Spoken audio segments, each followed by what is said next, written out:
মানুষের স্বভাব আর আল্লাহর গতি এক নয়, যার কারণে রাসূল সাল্লাল্লাহু আলাইহি ওয়াসাল্লাম বলেন, লাইসা শাইউন আকরামা ইনদাল্লাহি মিনাদ দুআয়ে।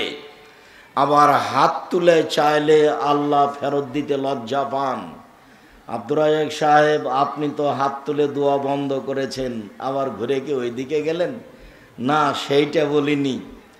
এদেশে একটা বই পাওয়া যায়, আইনে রাসূল সাল্লাল্লাহু আলাইহি ওয়াসাল্লাম দোয়া অধ্যায়, তাতে 35টি হাদিস দেওয়া আছে হাত তুলে দোয়া করার ব্যাপারে। বেশ কিছু জৈব দেওয়া আছে, 16টা স্থান উল্লেখ করা আছে কোথায় কোথায় হাত তুলে দোয়া করা যায়। তার একটি হাদিস আছে, হাত তুলে দোয়া করলে হাতটা খালি ফিরিয়ে দিতে আল্লাহ তাআলা লজ্জা পান। আল্লাহর কাছে চাইলে যেটা চাইবেন আল্লাহ সেটাই দিবেন। চাওয়ার একটা সময় আজকে আলোচনা করি। আবু হুরায়রা রাদিয়াল্লাহু তাআলা আনহু বলেন, রাসূল সাল্লাল্লাহু আলাইহি ওয়াসাল্লাম বলেছেন, ইয়ানজিলু রাব্বুনা তাআলা ইলা সামাই দুনিয়া হিনা ইয়াবকা সুলুসুল লাইলিল আখির।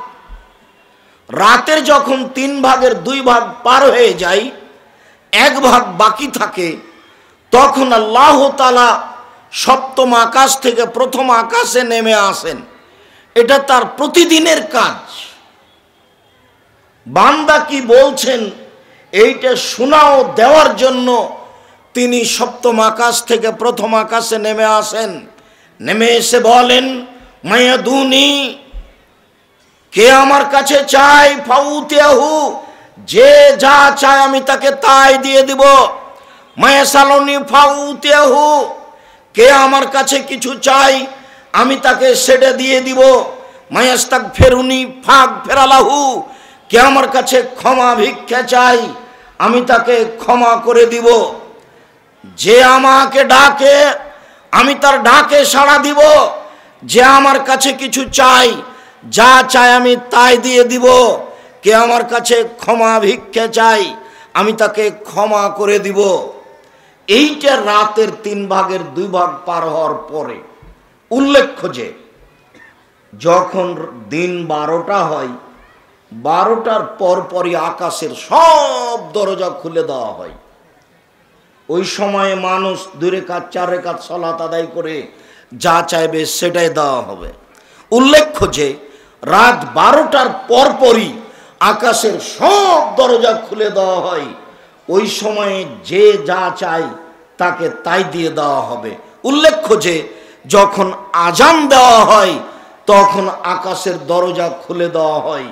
রাসূল সাল্লাল্লাহু আলাইহি ওয়াসাল্লাম বলেন, এই যা নুদিয়া লিসসালাহ ফতিহাতা বাবু সামায়ে, যখনই আজান দেওয়া হয় তখন আকাশের দরজা খুলে দেওয়া হয়। উস্তিজিবাদ দোয়া, ওই সময়ে দোয়া করলে দোয়া কবুল হয়। আবার আল্লাহ রাসূল বলছেন, লাইরাদুদ দোয়া বাইনাল আযান ওয়াল ইকামা, আজান একামাতের মাঝে দোয়া ফেরত দেওয়া হয় না। আজান একামাতের মাঝে দোয়া ফেরত দেওয়া হয় না। আজান একামাতের মাঝে প্রার্থনা ফেরত দেওয়া হয় না। এই সময়গুলি বিশেষ উল্লেখযোগ্য সময়। তবে রাতের 3 ভাগের 2 ভাগ পার হওয়ার পরে আল্লাহর কাছে চাওয়া বিষয়টি আরো গুরুত্ব বহন করে। এর ব্যাপারে রাসূল সাল্লাল্লাহু আলাইহি সাল্লাম আরো বলেন। জাবের রাদিয়াল্লাহু তাআলা আনহু বলেন, রাসূল সাল্লাল্লাহু আলাইহি ওয়াসাল্লাম বলেছেন, ইন্না ফিল লাইলি লা সাআ লা ইয়াফিকুহা রাজুলুন মুসলিম, নিশ্চয় রাতের একটা সময় রয়েছে, নিশ্চয় রাতে একটা অল্প সময় রয়েছে। ওই সময়ে যে কোনো পুরুষ যে কোনো নারী, ওই সময়ে যে কোনো পুরুষ যে কোনো নারী, ওই সময়ে যে কোনো পুরুষ যে কোনো নারী ইয়াসআলুল্লাহ মিন আমরি দুনিয়া ওয়াল আখিরা, পরকালের কিছু বা ইহকালের কিছু, পরকালের কিছু বা ইহকালের কিছু আল্লাহর কাছে চায়। ইল্লা তাহু ইয়াহু, আল্লাহ তাকে দিবেনই, দিবেন, অবশ্যই দিবেন, অবশ্যই দিবেন। ওই সময়ে মানুষ আল্লাহর কাছে কিছু চাইলে দিবেন। আপনি তো রাত 2টায় ঘুমিয়েছেন টিভি বন্ধ করে, তুমি তো রাত 2টায় ঘুমিয়েছো মোবাইল বন্ধ করে, তুমি কখন চাইবা? তোমার চাওয়ার কি আছে? জাবের রাদিয়াল্লাহু তাআলা আনহু বলেন, রাসূল সাল্লাল্লাহু আলাইহি ওয়াসাল্লাম বলেছেন, মামিন মুসলিমিন ইয়াবিতু আলা যিকরিল্লাহি তাহিরান ফায়াতার মিনাল লাইলি ফায়াসালুল্লাহ খাইরান ইল্লা তাহু ইয়াহু। মানুষ যদি রাতে দোয়া পড়ে ঘুমায়, অজু করে ঘুমায়, শেষ রাতে উঠে যদি কিছু কল্যাণ চাই, ভালো কিছু চায়, আল্লাহ তাআলা তাকে দিবেন। অত্র হাদিসে ঘুমানোর ব্যাপারে একটু নিয়ম বেশি বলা হলো, তা হলো অজু করে ঘুমাতে হবে, দোয়া পড়ে ঘুমাতে হবে। দোয়া তো জানা আছে, ছোট্ট দোয়া, আল্লাহুম্মা বিসমিকা আমুতু ওয়া আহইয়া, হে আল্লাহ তোমার নামে মারা যাচ্ছি, তোমার নামে জীবিত হব। এছাড়া আপনার যদি দোয়া আরো মুখস্থ থাকে বলতে পারেন, আল্লাহুম্মা আসলামতু নাফসি ইলাইকা ওয়া ওয়াজ্জাহতু ওয়াজহি ইলাইকা ওয়া ফাওয়াজতু আমরি ইলাইকা অলজাতু জাহরি ইলাইকা রাগবাতা রাহাবাতান ইলাইকা লা মালজা মিনকা ইল্লা ইলাইকা আমানতু বিকিতাবিকা আল্লাযী আনজালতা ওয়া নাবিয়িকা আল্লাযী আরসালতা। রাসূল সাল্লাল্লাহু আলাইহি সাল্লাম রাতে যখন ঘুমাতেন তখন ডান কাতে শুয়ে এই দোয়া পড়ে ঘুমায়। আয়েশা রাদিয়াল্লাহু তাআলা আনহার বিবরণ। সম্মানিত দিনী ভাই বোন, অত্র হাদিসে রাসূল সাল্লাল্লাহু আলাইহি সাল্লাম যা বলেছেন যে রাতে কিছু চেয়ে পেতে হলে অজু করে ঘুমাতে হবে। তবে আগের হাদিসে অজুর কথা উল্লেখ নেই। সব মিলে ভালো হয় অজু করে রাতে ঘুমিয়ে ঘুম যখন ভাঙবে তখন রাতে উঠে আপনি আল্লাহর কাছে কিছু চাইবেন, যা চাইবেন সেটাই দেওয়া হবে, যা চাইবেন সেটাই দেওয়া হবে, যা চাইবেন সেটাই দেওয়া হবে। তবে হাদিসে এভাবে উল্লেখ হয়েছে, সামিয়া রাসূলুল্লাহ সাল্লাল্লাহু আলাইহি সাল্লাম রাজুলান, এবার চাই। ওই যে ছেলেটাও তো ও তো কথা বুঝতে পারবে না, ওকে আপনি পাশে কিছুক্ষণ আটকিয়ে রাখেন, ও তো সামনে দিয়ে হাঁটলে আর একজন কথা ধরতে পারবে না। আর যদি আমরা এখন কমিটির কাছে দাবি জানাই যে আমাদের ভালো বসার ব্যবস্থা করে দেন, তারা এখন করতেও পারবে না। মানে কমিটির প্রস্তুতির তুলনায় আমাদের উপস্থিতি অনেক বেশি। তো এখন তো আর দাবি আমাদের গ্রহণ হবে না, তাহলে আমরাই কষ্ট করি, আমরা কিছুক্ষণ কষ্ট করে শোনার একটু চেষ্টা করি, সফল হবে। উপস্থিত দিনী মুসলিম বোন, কথা একটু বন্ধ করেন। ঢং ঢং করে এসেছেন গল্প করতে করতে, আবার গল্প করতে করতে ঢং ঢং করে চলে যাবেন। একটু ইতস্তবোধ নেই, একটু লজ্জাবোধ নেই? আপনি তো কিছু শোনার জন্য এসেছেন, আমি আপনাকে কষ্ট দিতে আসিনি। তা আপনার স্বভাবটা কেন এমন কেন হবে? আর একজন যদি আপনার গায়ের উপর দিয়ে উঠে চলে যায় তবু আপনি মুখ খুলবেন না, চুপচাপ থাকেন, মুখখান বন্ধ করেন, তাহলে কিছু উপকার হবে। শোনেন, আপনার জন্য জান্নাত সহজ, যদিও জাহান্নাম বলতে নারী, নারী আর নারী, এরপরে আপনার জন্য জান্নাত সহজ। রাসূল সাল্লাল্লাহু আলাইহি ওয়াসাল্লাম বলেন, মহিলারা যদি 4টা কাজ করতে পারে তাহলে জান্নাতের সব দরজা খোলা। এরকম সুযোগ পুরুষের জন্য নেই।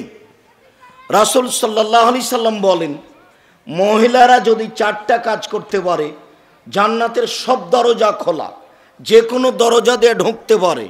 এরকম সুযোগ পুরুষের নেই।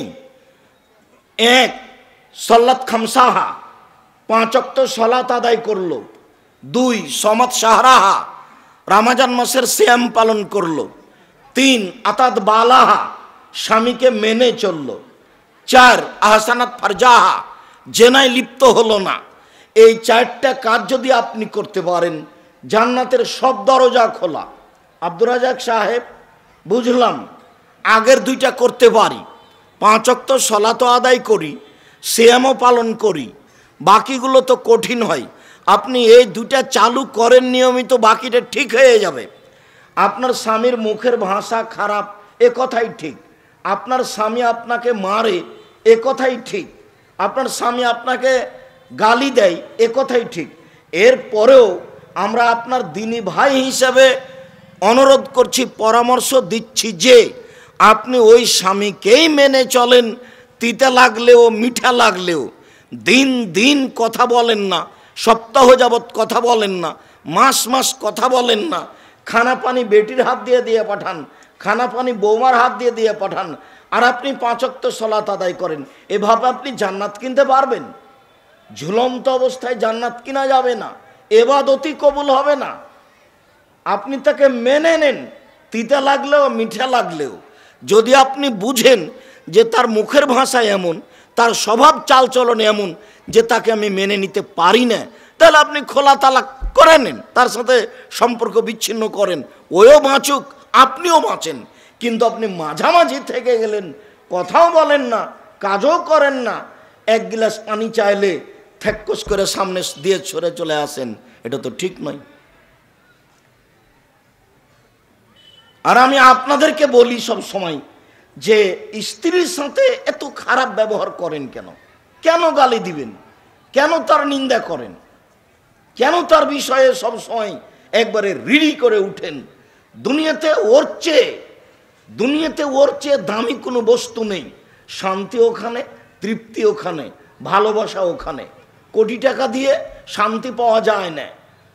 20 তলা বাড়ি করে বিছানা মখমাল দিয়ে সাজিয়ে শান্তি পাওয়া যায় না। শান্তি ওখানেই আছে। রাসূল সাল্লাল্লাহু আলাইহি সাল্লাম বলছেন, আর বনলি সাদা, 4টা জিনিস আছে যার সুখময় জীবন তার। 4টা জিনিস আছে যার সুখময় জীবন তার। 4টা জিনিস আছে যার সুখময় জীবন তার। 1 আল মারাতু সলেহা, ভালো বউ, ভালো স্ত্রী। 2 আল জারুস সলেহ, ভালো প্রতিবেশী। 3 আল মারকাবুল হানি, একটা ভালো গাড়ি, সাইকেল, চেন পড়ে না। 4 আল বাইতুল ওয়াসে, প্রশস্ত ঘর, যে ঘরটাতে মেহমান বসে, যেখানে মেহমানকে খেতে দেওয়া লাগে, অন্তত সেইটা বড় হতে হবে। 4টা জিনিস আছে যার সুখময় জীবন তার। 4টা জিনিস আছে যার সুখময় জীবন তার। 4টা জিনিস নেই যার ধ্বংস জীবন তার। 4টা জিনিস নেই যার ধ্বংস জীবন তার। 4টা জিনিস নেই যার ধ্বংস জীবন তার। আর বনলি সাক্ষ্য, এইটা আবার আল্লাহ রাসূল উল্টে ধরেছেন যে যার প্রতিবেশী ভালো নয়, জীবন ধ্বংস তার। বউ যার ভালো নয়, জীবন ধ্বংস তার। গাড়িটা যার ভালো নয়, জীবন ধ্বংস তার। প্রশস্ত যার ঘর নয়, জীবন ধ্বংস তার। তার মানে সে শান্তি তৃপ্তিতে বসবাস করতে পারবে না। তাহলে শান্তি তৃপ্তির বস্তু হিসাবে রাসূল সাল্লাল্লাহু আলাইহি সাল্লাম স্ত্রীকে উল্লেখ করলেন। আর আল্লাহ তাআলা বলছেন যে আমি তোমাদের স্ত্রীদেরকে সৃষ্টি করেছি তোমাদের শান্তি তৃপ্তির জন্য। তো যেখানে শান্তি আছে, যেখানে তৃপ্তি আছে, সেখানে আবার গালি হয় কি করে? সেখানে আবার মারা হয় কি করে? দিয়েড়ে বসবাস করলেই কি বউকে এভাবে মারতে হবে, এভাবে গালি দিতে হবে? দিনরাত বাড়িতে কাজ করে দিচ্ছে, গোবর তুলে ওই নুন্দা গড়িয়ে দিচ্ছে, ভাত রান্না করে দিচ্ছে, আবার পোয়াল শুকিয়ে দিচ্ছে, যার জন্য মনে করছেন যে বউ মনে হয় এরকমই করে। জি না, একটু 19-20 হলে আবার মুখখান খারাপ হয়ে যায়। আজ থেকে আর কোনোদিন মুখ খারাপ করবেন না, গালি দেবেন না, আপনার জন্য এসেছি। যদি আজ থেকে বউকে গালি দেন, বুঝবেন যে আমার স্বভাবই খারাপ, আমি মানুষই নয়, আমি পশু প্রাণীর মতো হয়ে গেছি।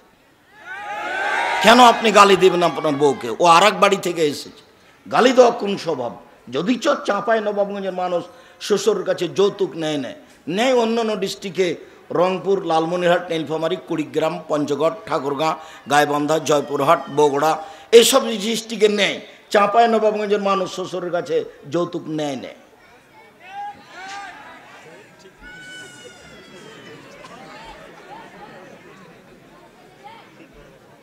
যদি 2-1 জন ভুল করে থাকো আগামীকাল সন্ধ্যা হতে হতে যৌতুক ফেরত দিবে, ভিক্ষা করে খাও। তুমি এটাকে খারাপ মনে করিও না, ভিক্ষা করে খাওয়া ভালো, যৌতুক নেওয়া ভালো নয়। যৌতুক হলো জুলুম, ওটা আল্লাহ এবং আল্লাহ রসুল না করেছেন। আল্লাহ বলেছেন মোহর দিয়ে টাকা দিয়ে বিবাহ করতে হবে। আল্লাহ রসুল সাল্লাল্লাহু আলাইহি সাল্লাম বলেছেন টাকা থাকলে বিবাহ করতে হবে, না থাকলে সিয়াম রোজা থাকতে হবে। তো টাকা তো দিতে হবে, তো টাকা নিব কি করে?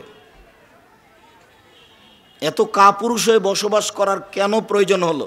এই ছেলে, তোমার বাপ টাকা নিয়েছে, তার তো ভিক্ষা করে খাওয়া ভালো। দেখো তোমার বাপের কাছে তুমি আছো নাকি, দেখো তোমার বাপ খার মুখ খান কালো হয়ে গেছে, দেখো তোমার বাপের পাশে বসে আছো নাকি। তোমার বাপকে বলতে পারো না যে কাজ করে খাবো, টাকা নিব কেন শ্বশুরের কাছে? দেখো বাপ বেটার মুখ কালো হয়ে গেছে, লজ্জা পাও না? একটু শরম লাগে না? একটু খারাপ লাগে না? একটু ইতস্তবোধ লাগে না? ভিক্ষা করে খাবা বেটা, যৌতুক নিবা কেন? মানুষের বাড়িতে কাজ করে খাবা। আব্দুর রাজ্জাক সাহেব ভিক্ষা করে খাবো কেন? মানুষের বাড়িতে কাজ করে খাবো, ভিক্ষা করবো কেন? ভিক্ষা করার কথা আমিও বলি না। ভিক্ষা করে খাবো কেন? কাজ করে খাবো। যৌতুক নেব কেন? স্ত্রীর সাথে ভালো আচরণ করতে হবে, গালি দিতে হবে না, কটু কথা বলতে হবে না। ও খুব দামি সম্পদ, খুব দামি জিনিস, তাকে ঘেরে রাখতে হয়, ঢেকে রাখতে হয়।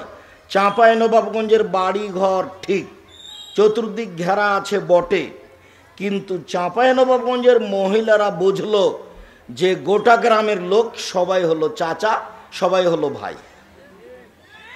তো এইটা তো নোংরা নীতি, এটা তো খারাপ স্বভাব, এটা তো নোংরা নীতি, এটা তো খারাপ স্বভাব। গোটা গ্রামের লোক, সে আমার প্রতিবেশী, কিন্তু সে আমার ভাই হলো কখন? সে আমার চাচা হলো কখন? আমি তাকে গ্রাম্য চাচা বলে ডাকি, কিন্তু সে আমার বাড়িতে ঢুকে আমার পাশে বসে থাকবে, এটা তো হতে পারে না। সাতক্ষীরা খুলনাতে বাড়ি ঘেরা নেই, ওইদিকে একটা ঘর, এদিকে একটা ঘর, মধ্যে গরুর গাড়ির রাস্তা, এটাই নাকি বাড়ি। এরকম ভাবে তাদের জীবিকা নির্বাহ চলছে। রান্নাঘর একদিকে, থাকার ঘর একদিকে, গোটাটাই ফাঁকা। চাঁপাইনবাবগঞ্জে এরকম কোনো বাড়ি নাই, সবটাই ঘেরা আছে, কিন্তু গোটা গ্রামের লোকই নাকি চাচা, আর গোটা গ্রামের লোকই নাকি ভাই। কিভাবে ওরকম চাচা হলো? তাহলে তো চট্টগ্রামের মতো হয়ে গেল। চট্টগ্রামে বিবাহের দিন একটা উকিল ধরে, এদিকে উকিল ধরে, তবে ওটা উকিল বাপ নয়। ওরা ধরে যে এটা উকিল বাপ, সেদিন থেকে বাপ নাকি আর বাপ নয়, সেদিন থেকে উকিলে নাকি বাপ। এখন ওই উকিলই ওই মেয়েকে নিয়ে আসে, আবার এই উকিল বাপই ওই মেয়ের বাড়িতে বেড়াতে যায়। এখন ওরা আজ থেকে বাপ বেটি, বাপ নাকি আর বাপ নয়, এইভাবেই চলছে। যদি আমি বলেছি চাঁপাইনবাবগঞ্জ জেলায় বিবাহের এমন কোনো কাজ নাই যেটা জায়েজ। বড় বড় আলেম ওলামা পাশে বসে আছেন, আমার চোখে আঙ্গুল দিয়ে দেখাতে হবে আব্দুর রাজ্জাক সাহেব কথা ভুল হয়েছে, ফিরিয়ে নিতে হবে, চাঁপাইনবাবগঞ্জের এই নীতিটা জায়েজ আছে। গোটা গ্রামের মেয়েরা চিল্লা চিল্লি করে গীত গাইবে আর খিট্টির রান্না করবে, এটার জায়েজ বৈধতা দিতে হবে। মেয়ে বায়না করতে হবে, সবাই মিলে তাকে দেখবে, এর বৈধতা দেখাতে হবে। বায়না করার সময়তে মেয়ের হাতে টাকা দিতে হবে, টাকা গুনবে, সবাই মিলে মেয়েকে দেখতে আসবে, এর বৈধতা দিতে হবে। গোটা গ্রামের লোক তার মুখে ক্ষীর তুলে দিতে হবে। কি বউ নাকি মুখে, বউয়ের মুখে ক্ষীর তুলে দিতে হয়, সাদকা সমান নাকি হয়। গোটা গ্রামের লোক মুখে ক্ষীর তুলে দিবে, এর বৈধতা দিতে হবে। এতগুলি মানুষ ডুলি বিবি সহ বিবাহতে যেতে হবে, তার বৈধতা দিতে হবে। ওখানে বসেছি, তার মাঝা খরচ দিতে হবে। ওখানে পান বেঁধে যেতে হবে, এর বৈধতা দিতে হবে। বিবাহ পড়ানোর সময় মেয়ের কাছে যেতে হবে, তার বৈধতা দিতে হবে। বিবাহ পড়ানো হলে বর কনেকে এক জায়গাতে বসিয়ে হাজারো লক্ষ মানুষের সামনে গলায় মালা দিতে হবে, এর বৈধতা দিতে হবে। পরের দিন ক্ষীরকাঁচি বরহন্তা হতে হবে, ডবল, ছেলের পক্ষ থেকে, মেয়ের পক্ষ থেকে অর্ধেক জুলুম। এই নোংরা বর্বর জঘন্য অসভ্য নীতির বৈধতা দিতে হবে, অন্যথায় আজকে পেশাব করে উঠাতে হবে। এই নীতিতে পেশাব করে দিলাম। রাসূল সাল্লাল্লাহু আলাইহি সাল্লামের পদ্ধতিতেই ফিরে পাবে যে কোনো মূল্যে। আমার জানা অনুপাতে আমি আপনার বাড়ির পাশের মানুষ, এই গ্রামেই দেবীনগরে জন্ম নিয়ে বড় হয়েছি, আমার চোখে ধুলা দেওয়ার মতো কোনো সুযোগ নেই। আর শরীয়ত আমি তদন্ত করি। আমার চেয়ে আপনি সতেজ ব্রেনের এ কথা ঠিক, তবে দিন রাত ফতোয়া লিখা আমার কাজ, এ কথাও ঠিক। আমি দিন রাত কলমে ফতোয়া লিখি, ঠিক বেঠিক আমি দেখি। আপনি সতেজ ব্রেনের মানুষ, এ কথাও ঠিক। আর আমি দিন রাত ফতোয়া লিখি, দেখি, এ কথাও ঠিক। সম্মানিত দিনী ভাই বোন, বলছিলাম মহিলারা যদি 4টা কাজ করতে পারে জান্নাতের সব দরজা খোলা। 3 নম্বর কথায় এসে আটকেছিলাম। আব্দুর রাজ্জাক সাহেব 5 ওয়াক্ত সালাত আমরা আদায় করি, রমজান মাসে সিয়াম পালন করি, তবে স্বামীকে মেনে চলতে পারি না। স্বামী গালি দেয়, মুখ খারাপ। আপনাকে অনুরোধ জানাচ্ছি, আজ থেকে গালি দিয়েন না। আর আপনি দিনী বোন, আপনাকে আমি অনুরোধ জানাচ্ছি, স্বামীকে মেনে নেন। তিতে লাগলেও মিঠা লাগলেও, গালি দিলেও মারলেও মুখখান বন্ধ রাখেন, সংসার সুখী হবে। প্রতিবাদ করলে সংসার দুর্বল হবে। যদি তালাক হয়ে যায়, আর এক জায়গাতে বিবাহ হয়, তাহলে সে সংসার ভালো নাও হতে পারে, তখন আরও সমস্যা নেমে আসবে। 4 আব্দুর রাজ্জাক সাহেব 4 নম্বর কথাটা, জেনায় লিপ্ত না হওয়া। তাহলে তো আমার জেনা একবার ঘটে গেছে, এখন কি করা যায়? এর জন্য আপনি চিন্তা করবেন না, তওবা করেন, কান্নাকাটি করেন। আল্লাহ তাআলা বলেন, ওয়ানাহা নাফসা আনিল হাওয়া ফাইনাল জান্নাতু হিয়াল মা। পৃথিবীর মানুষ শুনে রাখো, তোমরা যদি অশ্লীল কাজকে বন্ধ করতে পারো, পৃথিবীর পুরুষ নারী শুনে রাখো, তোমরা যদি অশ্লীল কাজকে বন্ধ করতে পারো, আমি আল্লাহ তোমাদেরকে জান্নাতুল মাওয়া দিয়ে দিলাম। আপনি এই কাজ বন্ধ করেন। এই ছেলে, তুমি এই মোবাইলে ল্যাংটা মেয়ে দেখা বন্ধ করো, জেনা দেখা বন্ধ করো, আল্লাহ তোমার জন্য জান্নাতুল মাওয়ার ব্যবস্থা করে রেখেছে। কোনো মেয়ে জেনার প্রস্তাব দিলে তুমি বলো আমি আল্লাহকে ভয় করি, তাহলে বিচারের মাঠে তোমার জন্য একটা বিশেষ ছায়া থাকবে। এ কথা আমি বলিনি, এ কথা মুহাম্মদ সাল্লাল্লাহু আলাইহি সাল্লাম বলেছেন, হাদিস বুখারী মুসলিম। সম্মানিত দিনী বোন, আপনাকে এখানে আর একটা কথা বলে রাখছি, শুনুন। আপনার জন্য জাহান্নাম, এ কথা ঠিক, তবে জান্নাত, এ কথাও ঠিক। রাসূল সাল্লাল্লাহু আলাইহি সাল্লাম বলছেন যে আমি যখন জাহান্নাম দেখলাম, তখন দেখি নারী আর নারী, নারী আর নারী, শুধু নারী। পুরুষ তো আছে, তো নারী বেশি। তো এইখানে আপনাকে একটা কথা বলি, যে রাসূল সাল্লাল্লাহু আলাইহি সাল্লাম বলছেন 3 শ্রেণীর মানুষ জাহান্নামে যাবে। 3 শ্রেণীর মানুষ জাহান্নামে যাবে। 1, মদমেনুল খামর, যারা নিয়মিত বিড়ি, তামাক, জর্দা, সিগারেট, গুল, নেশাদার দ্রব্য খায়, পান করে, তারা জাহান্নামে যাবে। আজ থেকে আর সিগারেট মুখে উঠাবা না তুমি। তোমাকে বলছে, এই ছেলে, তোমাকে বলছে, তুমি লজ্জা করো, তুমি শরম করো, তুমি হায়া করো, তুমি নিজেকে মানুষ মনে করো। তোমার দোকানে যে, তোমাদের গ্রামে যে দোকানে বিড়ি আছে না, এই বিড়ি আর কোনো দিন বিক্রি হবে না, তাকে ফেলে দিতে হবে, এই পর্যায়ে চলে যাও আজকে। ও তো হারাম। আল্লাহ রাসূল বলছেন, আফজালুল মুজাহিদ মা ইউজাহিদু নাফসাহু, সবচেয়ে শক্তিশালী ভালো জেহাদকারী হচ্ছে ওই যে আত্মার বিরুদ্ধে জেহাদ করতে পারে। এই ছেলে, আত্মার বিরুদ্ধে জেহাদ হলো আর কোনোদিন মোবাইলে ল্যাংটা মেয়ে দেখবে না, তার নাম তুমি সবচেয়ে বড় মুজাহিদ, সবচেয়ে বড় জেহাদকারী। আজ থেকে তুমি আমার আর কোনোদিন বিড়ি সিগারেট মুখে তুলবা না, তার মানে তুমি জেহাদ ঘোষণা করেছো আত্মার সাথে। আত্মা বলছে বিড়ি খাও, সিগারেট খাও, আর তুমি বলছো না। আত্মা বলছে যে তুমি বড় মোবাইলে ল্যাংটা মেয়ে দেখো, আর তুমি বলছো না। দুইটা মুখামুখি চলছে। তোমার বিবেক বলছে এটা খারাপ, আর আত্মা বলছে এটা করতে হবে। ইন্না নাফসালা আমারাতু বিসুয়ে, আত্মা মানুষকে পাপের আদেশ করে। আত্মার কাজই তাই, মনের কাজই তাই। মন বড় খারাপ, মন মানুষকে বিপদে টেনে নিয়ে যায়। মনের বিরোধিতা করতে হবে তোমাকে। আবু হুরায়রা রাদিয়াল্লাহু তাআলা আনহু বলেন, রাসূল সাল্লাল্লাহু আলাইহি সাল্লাম বলেছেন, হুজবাতিন নার বিশাওয়াত, জাহান্নাম ঘেরা আছে ইচ্ছা দিয়ে।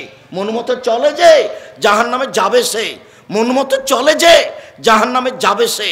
হুজবাতিল জান্নাত বিল মাকারিহ, নিয়ম নীতি, কষ্ট ক্লেশ, ত্যাগ তিতিক্ষা, অনেক কিছু দিয়ে জান্নাত ঘেরা আছে। জান্নাত পাওয়া সহজ নয়, জাহান্নাম পাওয়া সহজ। দোকানে বসে আড্ডা পিটে যে মন মতো চলেছে, মানুষের বদনাম করে যে মন মতো চলেছে, সুদ ঘুষ খায় যে মন মতো চলেছে, দাড়ি চাঁচে যে মন মতো চলেছে, টাকনো নিচে প্যান্ট পরে যে মন মতো চলেছে, ঝগড়া বিবাদ করে যে মন মতো চলেছে, জোর করে জমি দখল করে যে মন মতো চলেছে, সুদ ঘুষ খায় যে মন মতো চলেছে, নগ্ন পোশাক পরে যে মন মতো চলেছে, মন মতো চলে যে জাহান্নামে যাবে সে। এ কথা মুহাম্মদ সাল্লাল্লাহু আলাইহি ওয়াসাল্লাম বলেন, হযবতে নার বিশাওয়াত, মনের ইচ্ছা দ্বারা জাহান্নামকে ঘেরা আছে। মন মতো চলাই হচ্ছে বিপজ্জনক ব্যাপার। ত্যাগ তিতিক্ষা করে বেঁচে থাকতে হবে, আত্মার সাথে জিহাদ করে বেঁচে থাকতে হবে, তাহলে জান্নাত প্রতীক্ষমান রয়েছে, যা মুহাম্মদ সাল্লাল্লাহু আলাইহি সাল্লাম বলেন। সম্মানিত দিনী বোন, আপনার সাথে একটা জরুরি কথা আছে, তারপরে ফিরে আসছে। এদিকে দেখুন, আবু হুরায়রা রাদিয়াল্লাহু তাআলা আনহু বলেন, রাসূল সাল্লাল্লাহু আলাইহি সাল্লাম বলেছেন, সিনফান মিন আহলিন নার লাম আরাহুমা, দুই শ্রেণীর মানুষ আছে ওরা জাহান্নামে যাবে, আমি তাদের দেখিনি। দুই শ্রেণীর মানুষ আছে ওরা জাহান্নামে যাবে, আমি তাদের দেখিনি। দুই শ্রেণীর মানুষ আছে ওরা জাহান্নামে যাবে, আমি তাদের দেখিনি। কওমুন মাহুম সিয়াব, এক শ্রেণীর মানুষ তাদের হাতে থাকবে লাঠি, কাজনাবিল বাকারে, গাভীর লেজের মতো, একদিক মোটা একদিক চিকন। এক শ্রেণীর মানুষ তাদের হাতে থাকবে লাঠি, গাভীর লেজের মতো, একদিক মোটা একদিক চিকন। এজরুবিহান নাস, তাদের তারা মানুষকে মারবে, এরা যাবে জাহান্নামে। প্রশাসনের লোকের হাতে এরকম লাঠি থাকে, কলেজ বিশ্ববিদ্যালয়ে পড়ে যে তাদের সাথে এরকম লাঠি থাকে, মারামারি করে। এই গ্রামে নির্বাচন করে যারা, তাদের অনেকের হাতে এরকম লাঠি থাকে, সময় সব লাঠি ব্যবহার করে, এরকম লাঠি দিয়ে মানুষকে মারে যে জাহান্নামে যাবে সে, আমি তাদের দেখিনি। দুই, নিসাউন, মহিলা, কাশিয়াতুন, কাপড় পরে থাকে, আর এতুন, উলঙ্গ, মমিলাতুন, তারা পুরুষকে নিজের দিকে আকৃষ্ট করে, মায়ে লাতুন, তারা নিজেরা আকৃষ্ট হয়, লায়াত খোলা জান্নাত, এরা জান্নাতে যাবে না, জান্নাতে তো যাবে না, যাবে না। ওলা ইয়াজিদনা রিহা, জান্নাতের গন্ধ পাবে না। ফাইনা রিহাল তুজাদু মিন মাসিরাতি কাদা ওয়া কাদা, যে জান্নাতের গন্ধ 1 বছরের দূরত্ব পথ থেকে পাওয়া যায়, সেই জান্নাতের গন্ধ সে নারী পাবে না। পুরুষের পোশাক পরে যে সে জান্নাতে যাবে না, এরকম মহিলা যে সে জান্নাতে যাবে না। সম্মানিত দিনী ভাই, সম্মানিত দিনী বোন, আপনার পোশাক আপনি নিজেই দেখুন। আমি কোনোদিন বলিনি শাড়ি পরা নিষেধ, এই কথা আমি কোনোদিন বলিনি। আমি বলেছি সালোয়ার কামিজ মেক্সি চাদর পরা ভালো। শাড়ি যদি পরেন তাহলে 2 ছাড়ের ব্লাউজ পরতে হবে, যার হাত হবে কবজি পর্যন্ত, নিচের দিক কোমরের নিচে চলে যাবে। আমি এই পরামর্শ দিয়েছি। শাড়ি পরে আপনি রিক্সায়, ভ্যান, অটোতে উঠলে আপনাকে পামুজা পরতে হবে, নইলে পা যখন উঠাবেন তখন হাঁটু পর্যন্ত দেখা যাবে। তা আপনার তো শরীর খোলায় আছে, ছোট ব্লাউজ পরে থাকেন, দেবর দেখে, ভাসুর দেখে। এই গ্রামে সবাই মিলে বসবাস করছেন এক বাড়িতে, 3-4 যাও মিলে। এটা বসবাস করা কেমন? এটা দিয়ে কিভাবে আপনি মনে করতে পারেন যে আমি একজন পরহেজগার মানুষ, আমার জন্য জান্নাত অপেক্ষা করছে? সিদ্ধান্ত পরিবর্তন করুন। আপনি আমার দিনী বোন, সিদ্ধান্ত পরিবর্তন করুন। আপনি আমার দিনী ভাই। 3 শ্রেণীর মানুষ জাহান্নামে যাবে। 1, মধুমিনুল খামর, যারা নিয়মিত বিড়ি, তামাক, জর্দা, সিগারেট, গুল, নেশাদার দ্রব্য খায়, পান করে। 2, ওর রাজালত মিনান নিসায়ের, পুরুষের বেশধারী নারী, যারা পুরুষের জুতা স্যান্ডেল পরে, যারা পুরুষের শার্ট প্যান্ট পরে, যারা পুরুষের পোশাক পরে, তারা জাহান্নামে যাবে। 3, ও দায়ুস আল্লাযী ইউকিরু আলাল খাবাসা, যে তার বাড়িতে বেহায়ার সুযোগ দিয়েছে, যার মেয়ে নগ্ন পোশাকে চলে, যার স্ত্রী নগ্ন পোশাকে চলে, সেই দায়ুস। তার ব্যাপারে রাসূল সাল্লাল্লাহু আলাইহি সাল্লাম জাহান্নাম ঘোষণা করেছেন। রাসূল সাল্লাল্লাহু আলাইহি সাল্লামের নীতিকে উপেক্ষা করে জান্নাত কেনার চেষ্টা করিয়েন না। সম্মানিত দিনী ভাই বোন, বলছিলাম রাতে তাহাজ্জুদ পড়তে শিখুন, রাতে আল্লাহকে ডাকতে শিখুন। উমামা বাহিলি রাদিয়াল্লাহু তাআলা আনহু বলেন, রাসূল সাল্লাল্লাহু আলাইহি সাল্লাম বলেছেন, পৃথিবীর মানুষ, আলাইকুম বিকিয়ামিল লাইলে, তোমাদের রাতে সালাত আদায় করা উচিত। পৃথিবীর মানুষ, তোমাদের রাতে সালাত আদায় করা উচিত। কেন? ফাইন্নাহু দাবুস সলিহিন মান কানা কাবলাকুম, তোমাদের পূর্বের লোক, ভালো মানুষের নীতি ছিল এইটা, তোমাদের পূর্বের ভালো মানুষের অভ্যাস ছিল এইটা। যারা নবী রাসূল চলে গেছেন, যারা পরহেজগার মানুষ চলে গেছেন, তারা রাতে উঠে তাহাজ্জুদ পড়তেন, তারা রাতে উঠে আল্লাহকে ডাকতেন, জিকির আজকার করতেন। দেখো, পূর্বের ভালো মানুষের চরিত্র হলো রাতে উঠে ইবাদত করা। পৃথিবীর মানুষ মনে রেখো, পূর্বের ভালো মানুষের নিয়ম ছিল, অভ্যাস ছিল, নীতি ছিল রাতে উঠে আল্লাহকে ডাকা। মনে রেখো, রাতে উঠে আল্লাহকে ডাকলে তিনটা সুযোগ হয়। এক, হুয়া কুরবাতুন লাকুম ইলা রাব্বিকুম, তুমি তোমার প্রতিপালকের নিকটে হয়ে যাবা। রাতে উঠে যদি তুমি আল্লাহকে ডাকতে পারো তাহলে তুমি আল্লাহর নিকটে হয়ে যাবা। দুই, ও মুকাফফিরাতুল লিসায়াত, তাহলে পাপ মিটে যাবে, পাপ থাকবে না। তিন, মানহাতুল ইসমে, ধীরে ধীরে পাপ আপনার থেকে সরে যাবে, আপনি পাপ থেকে সরে যাবেন। আর সেই দিন মোবাইলে ল্যাংটা মেয়ে থাকবে না, দোকানে বসে আড্ডা পিটা লাগবে না, দাড়ি চাঁচা লাগবে না, টাকনুর নিচে প্যান্ট পরা লাগবে না।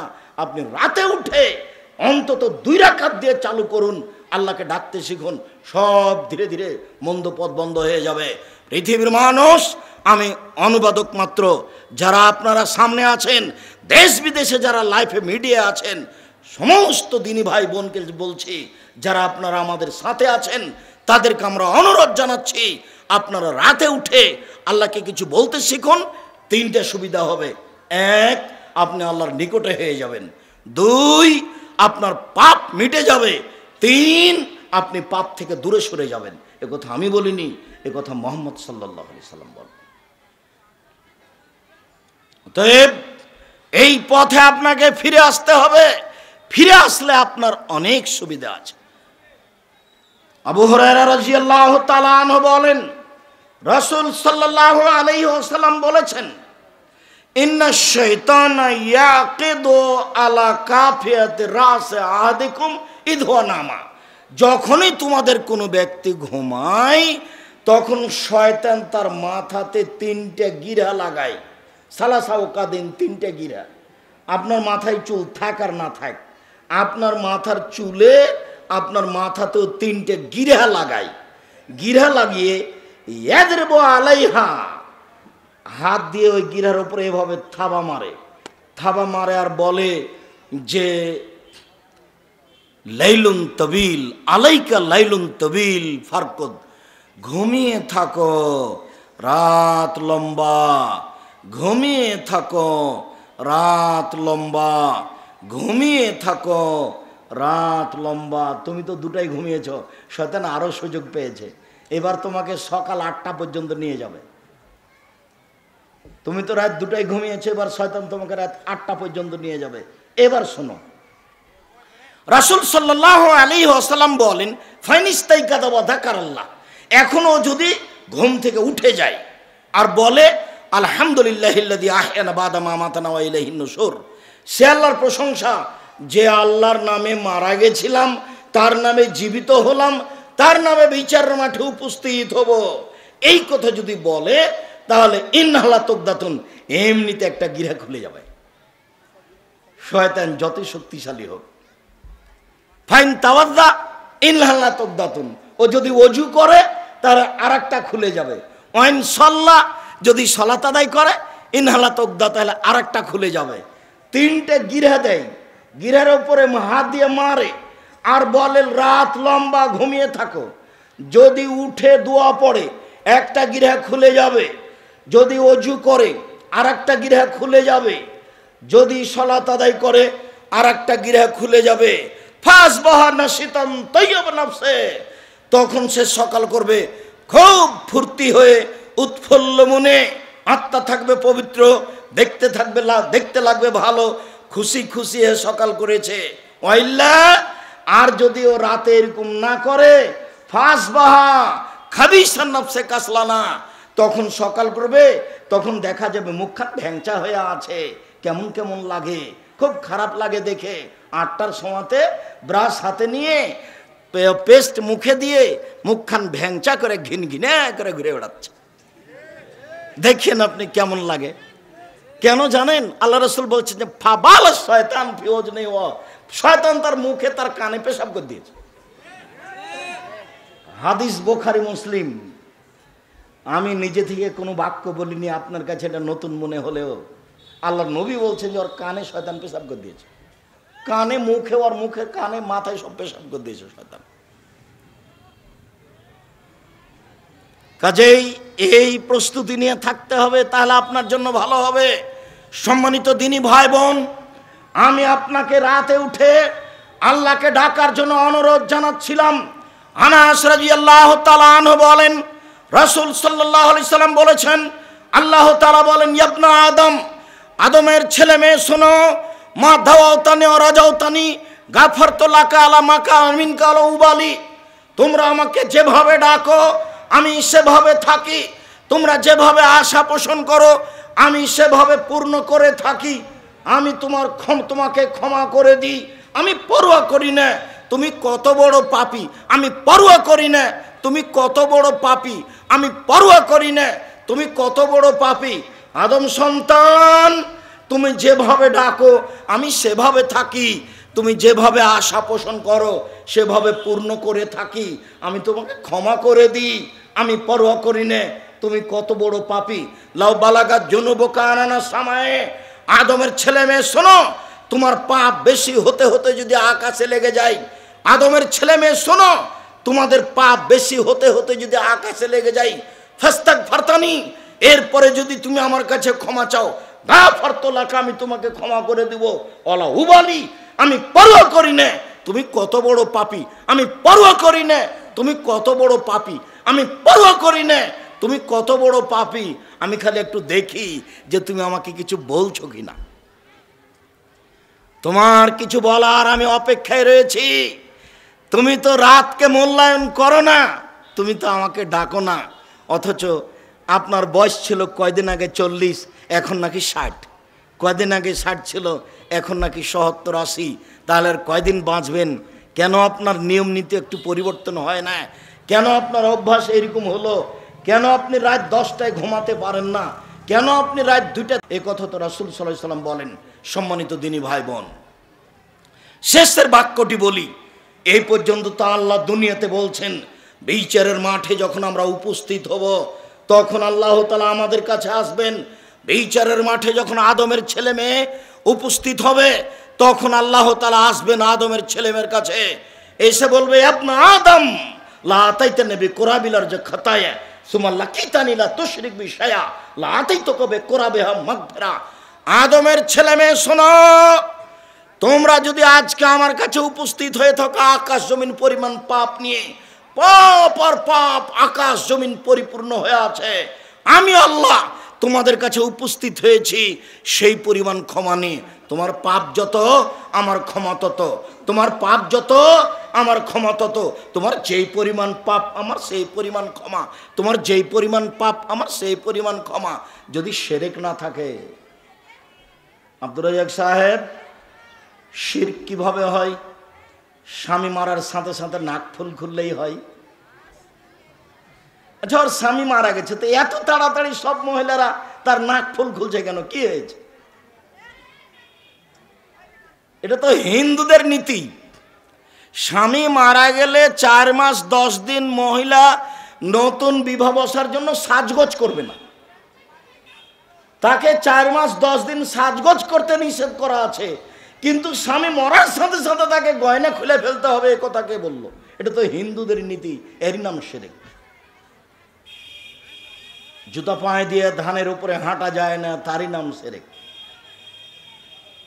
কুলাতে পা লেগে গেলে কিছু হয়ে যেতে পারে, তারই নাম শিরক।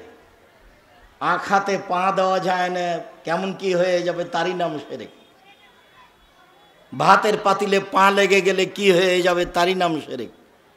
আমি কথা বলছিলাম, টিকটিকি টিকটিক করে উঠলাম, আমি ঠিক বলেছি, তারই নাম শিরক।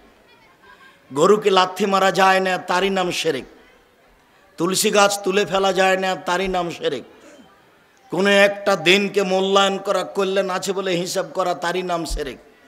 কবরের কাছে কিছু চাওয়া শিরক, মৃত ব্যক্তির কাছে কিছু চাওয়া শিরক, কবরের কাছে যে মানত মানা শিরক। এ দেশে শিরক পরিপূর্ণ হয়ে আছে, যদিচ চাঁপাইনবাবগঞ্জ জেলা তার অন্তর্ভুক্ত নয়। নয় মানে অনেক আছে। এদেশের অফিস আদালত কোর্ট কাচারি শিক্ষা প্রতিষ্ঠান প্রত্যেকটা জায়গায় শিরক পরিপূর্ণ হয়ে আছে। এদেশের খাতা কলম, শিক্ষা প্রতিষ্ঠান, অফিস আদালত, কোর্ট কাচারি, জেল সব কিছু ইংরেজদের নীতি দিয়ে গড়া। সব কিছু কি দিয়ে গড়া? খ্রিস্টানদের নীতি দিয়ে গড়া, সব হিন্দুদের নীতি দিয়ে গড়া। এদেশের বিবাহ শাদী, গান বাজনা, নাকফুল খোলা সব নীতি হিন্দুদের নীতি দিয়ে গড়া। সূর্য ডুবার সাথে সাথে বাড়িতে আলো জ্বালাতে হবে। সূর্য ডুবার সাথে সাথে কি করতে হবে? বাড়িতে আলো জ্বালাতে হবে। যে ঘরে লোকটা মারা গেছে সে ঘরে 3 দিন বাতি জ্বালিয়ে রাখতে হবে। এতটা অঞ্চলে আমাদের এলাকাতে নাও থাকতে পারে। পৃথিবীর মানুষ শুনে রেখো, শিরক ছাড়া তো যে বিচারের মাঠে উপস্থিত হও আমি ক্ষমা করে দিব। আবু হুরায়রা রাদিয়াল্লাহু তাআলা আনহু বলেন, রাসূল সাল্লাল্লাহু আলাইহি ওয়াসাল্লাম বলেছেন, মান মাতা লা ইশরিক বিল্লাহ দাখালাল জান্নাহ। কেউ যদি শিরক ছাড়া মারা যায় জান্নাতে চলে গেছে। ওমান মাতা ইশরিক বিল্লাহ ফাকাদ দাখালান নার। কেউ যদি মারা যায় শিরক করে তাহলে জাহান্নামে চলে গেছে। শিরকের বিনিময় জাহান্নাম, শিরক মুক্ত বিনিময় হলো জান্নাত। হাদিস বুখারী মুসলিম।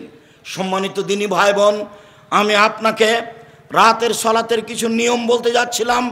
এক খেলে আপনি আমার দিকে চেয়ে থাকুন, রাতে আল্লাহর কাছে চেয়ে কিছু নিতে হবে। আমি আর একটু বলে নিই, তারপর নিয়মে যাচ্ছি।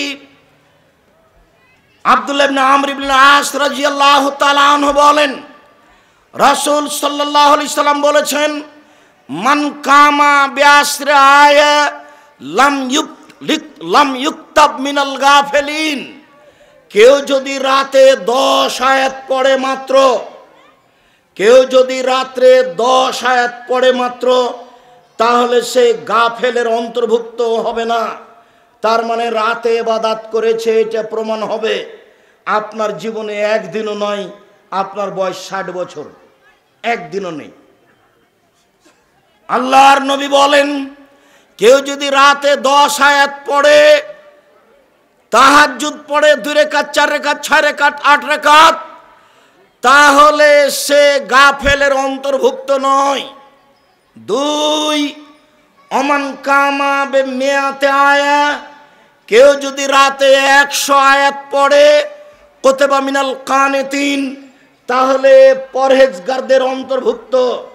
যারা পৃথিবীতে নবী রাসূল সালেহ সিদ্দিক সোহদা ভালো মানুষ দুনিয়া থেকে চলে গেছে, তাদের অন্তর্ভুক্ত হবে এই ব্যক্তি। পরের বাক্যে আল্লাহ রাসূল বলেন, অমান কামা বিআলফি আয়া। কেউ যদি রাতে 1000 আয়াত পড়ে কোরআন মাজিদ, তাহাজ্জুদ পড়ে রাতে কোরআন মাজিদ পড়ে পড়ে তার যদি 1000 আয়াত হয়ে যায়, তাহলে কুতিবা মিনাল মুকান্তিরিন। যারা খুব সম্মানী মানুষ, যারা একেবারে হাই পর্যায়ের, যারা খুব উপর পর্যায়ের সম্মানী, যারা আল্লাহর সবচেয়ে নিকটে, আপনি তাদের অন্তর্ভুক্ত হয়ে যাবেন। নিজেকে বাঁচানো যাবে কয় আয়াত দিয়ে? 10 আয়াত। দুনিয়াতে একটা সূরা আছে, 3 বার পড়লে 1 বার কোরআন মাজিদ পড়ার সমান নেকি হয়, তা কি জানেন? 1 মিনিটে 1 কোরআন মাজিদ পড়ার সমান নেকি। আপনি নেকি লুটে নেন না, একদিনে যে হয়নি আপনার। খালি দেখে আপনি দোকানের সামনে বসে আছেন। মুরব্বী, আপনাকে আমি কষ্ট দিতে চাইনি। আপনার লজ্জাবোধ থাকলে কোনোদিন আপনি দোকানে বসবেন না, আপনাকে বলছি। ছেলেমেয়ের চাপে আপনি দোকানে এসেছেন, তেল কিনতে এসেছেন, দাঁড়িয়ে থাকবেন। তেল নেওয়া হয়েছে, আপনি হেঁটে চলে যাবেন। আপনি বসে আছেন কেন ওখানে? এশার সালাত আদায় করে এসে টুপি মাথায় দিয়ে বসে আছেন। যারা এখানে কওমি মাদ্রাসা মানে ভালো ভালো আলেম আছে, তাদেরকে আপনি জিজ্ঞাসা করে দেখুন, জরুরি প্রয়োজন ছাড়া হাট বাজারে ঘুরে যে তার হাদিস গ্রহণ হবে না, তাকে বলা হয় খেলাফুল মুরুয়াত, ভদ্রতা বিরোধী কাজ। কেন দোকানে বসে আছে? কেন আড্ডা পিটেন? দোকানে না বসে আড্ডা না পিটে জীবনে চলে তো? কই, আমরা তো কোনোদিন চায়ের স্টলে বসিনি। 97 সাল থেকে, কতদিন থেকে, 97 সাল থেকে আমরা নদাপাড়াতে আছি। নদাপাড়ার দোকান পাঠালো চায়ের লোকগুলো হয়তো বা আমাদের নাম জানে, কোনোদিন তো দেখেনি। আমি তো কোনোদিন চায়ের স্টলে 1 মিনিটের জন্য বসিনি। আমরা তো দুনিয়াতে বেঁচে আছি, আমরা তো হাটে বাজারে যাই না, তো আমরা তো বেঁচে আছি। আপনাদের চলে কি করে? কেউ আয়না দেয়, এইভাবেই চলে। এখন তোমার বউ যে কেমন করে চলে তোমার বয়স থেকে ঠান্ডা হয়ে যাবে ইনশাআল্লাহ। তুমি একটা কাপড় নিয়ে গেছো কিনে, কি যে এটা নিয়ে এসছে, এরকম করবে না ইনশাআল্লাহ। তখন তুমি তো বলবে তাহলে তুই বাজারে যা। যার কারণে ধীরে ধীরে তারা বাজার যেতে শিখেছে। তাকে বলতে হবে মোটা আনলেও খুশি আমি, চিকন আনলেও খুশি আমি, যাহাই আনিবেন তাহাতেই খুশি। আমার জীবনে স্বাদ উল্লেখ করে আপনাকে আমি কিছু বলিব না। অভিমানকে আমি কবর দিয়েছি, আপনার সাথে আমি সুন্দর করে সংসার পরিচালনা করতে চাই। যাহাই বলেন আপনি তাহাই আমি শুনিব, আমি আমার কথা আপনার কথার অবাধ্য চলিব না। যদি গুনাহ না হয় সব কাজ করতে প্রস্তুত থাকব। অভিমান আমি কবর দিয়ে দিলাম, অভিমান বলে কোনো জিনিস আপনার কাছে রাখবো না। তাহলে হবে জীবন সহজ। অভিমান ছাড়া তো চলে, তা তো আমরা দেখতে পাচ্ছি। অভিমান করলে তো অভিমান পূর্ণ হবে না। রাসূল সাল্লাল্লাহু আলাইহি সাল্লামের স্ত্রীরা অভিমান করেছিলেন, তখন বললেন যে থাকো না হয় যাও। তা আল্লাহ রাসূল বললেন তাহলে অভিমান তো পূর্ণ হবে না, তাহলে তোমরা থাকো না হয় যাও। তখন আয়েশা রাদিয়াল্লাহু তাআলা আনহা বলছেন শুনেন শুনেন শুনেন, আমি একটা কথা বলি শুনেন, আমি অভিমান বাতিল করলাম, আমি অভিমান করব না। ও আল্লাহ রাসূল বলেছিলেন শোনো আয়েশা, শোনো আয়েশা, তুমি আমার সাথে থাকবা কি না তোমার আব্বাকে আগে বুঝো, তোমার আম্মার সাথে বুঝো। তখন আয়েশা রাদিয়াল্লাহু তাআলা বলছে কি বলেন আপনি, আপনার সাথে থাকার জন্য আমার বাপকে বুঝতে হবে, আমার মাকে বুঝতে হবে, না বুঝে আমি আপনার সাথে থেকে গেলাম। তবে আল্লাহ রাসূল একটা কথা শুনেন, আমি যে কথাটা আপনাকে বললাম না, সেই কথাটা আপনি আর কোনো স্ত্রীকে বলবেন না। ও সবসময় এভাবে থাকে। তো না না না এটা কেন, তুমি যেটা বললে সেটা সবাইকে বলে দেবো, তুমি যেটা বললে সেটা সবাইকে বলে দেবো। তখন সব স্ত্রী বললেন অভিমান করিব না, যেভাবে রাখবেন সেভাবেই থাকবো, আস্কারা মাস্কারা চাইব না। আমার বিশ্বাস আপনি নগ্ন করে বাড়িতে রাখবেন না, মোটা হোক আর চিকন হোক। উপস্থিত বৈঠকের দিনী মুসলিম বোন, আপনার জীবন হবে সহজ, জীবন হবে সুন্দর, এইভাবে চললেই। বলছিলাম সম্মানিত দিনী ভাই বোন, আবু হুরায়রা রাদিয়াল্লাহু তাআলা আনহু বলেন রাসূল সাল্লাল্লাহু আলাইহি সাল্লাম বলেছেন ইযা আইকাদার রাজুলু আহলাহু ফাসাল্লায়া আও সাল্লা রাকাতাইনে জামিয়ান, স্বামী স্ত্রীকে জাগালো, দুইজন মিলে দুই রাকাত সালাত আদায় করলো একসাথে, অথবা এ দুই রাকাত পড়লো ভিন্ন হয়ে, ও দুই রাকাত পড়লো ভিন্ন হয়ে। কুতিবাত মিনাজ জাকিরিন, তাহলে যারা আল্লাহকে ডাকে ওদের তালিকায় এদের নাম দিয়ে দেওয়া হবে। সম্মানিত দিনী ভাই বোন, যে যেখানে আছেন এক খেয়ালে কান লাগিয়ে কথাটা মনে রাখবেন, অন্তত দুই রাকাত সালাত আদায় করলে আমি রাতের সালাত আদায় করি এটা প্রমাণ হয়ে যাবে। অন্তত দুই রাকাত সালাত আদায় করলে পৃথিবীতে যারা নবী রাসূল পরহেজগার সিদ্দিক সোহদা যারা দিন রাত তাসবিহ তাহলিল জিকির করেছেন ওদের তালিকা যেখানে আছে, আপনার দুই রাকাতের বিনিময়ে নামটা ওই তালিকায় হয়ে যাবে। এই কথা আমি বলিনি, এই কথা বলেছেন মুহাম্মদ সাল্লাল্লাহু আলাইহি সাল্লাম।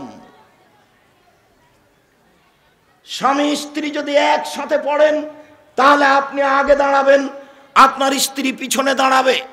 আর যদি পাশাপাশি পড়েন নিজের মতো পড়বেন, কোনো সমস্যা নেই।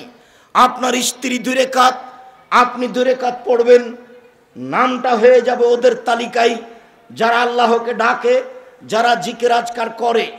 আল্লাহ রাসূলকে জিজ্ঞাসা করা হয়েছিল আল্লাহ রাসূল সবচেয়ে দামি সম্পদ কোনটি? আল্লাহর নবী বলেন তো সবচেয়ে দামি সম্পদ কোনটি? তখন আল্লাহ রাসূল বলেছিলেন লিসানুন যাকির, ওই জিহ্বা সবচেয়ে দামি সম্পদ, যে জিহ্বা বলে সুবহানাল্লাহ, আলহামদুলিল্লাহ, আল্লাহু আকবার, আস্তাগফিরুল্লাহ, রব্বিগফিরলি ওয়া তুব আলাইয়া ইন্নাকা আনতাত তাওয়াবুল গফুর।